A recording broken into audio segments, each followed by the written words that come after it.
En 2019, le gouvernement veut continuer à nous imposer son calendrier de réforme. Ils expliquent que ce pays a besoin d'être réformé, sous-entendu, il n'est bâti que d'archaïsme et les réformes en question ne pourraient être que des réformes libérales, que des sacrifices, que de la régression sociale.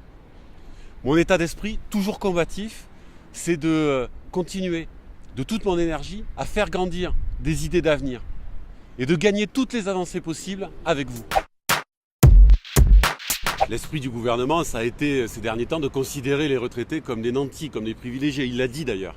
Et les mesures qu'il a prises sont allées dans cette direction et ont ponctionné le pouvoir d'achat des retraités. C'est d'ailleurs pour ça que j'avais fait une proposition de loi que j'ai déposée à l'Assemblée nationale pour garantir le pouvoir d'achat des retraités et garantir un véritable droit à la retraite.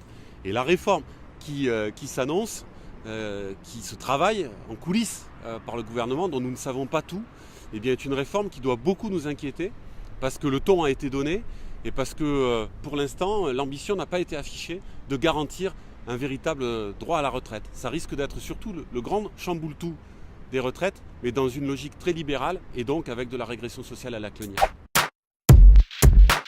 La réforme qui a été proposée par le président de la République, c'est une réforme qui vise à conforter les pouvoirs du président, ce n'est pas une surprise, et à abaisser le Parlement. Nous avons besoin d'une démocratie beaucoup plus collective, beaucoup plus délibérative dans notre pays. Donc il y a besoin au contraire de renforcer la capacité du Parlement à écrire la loi et à inscrire aussi son calendrier à l'ordre du jour. Mais ça ne suffit pas.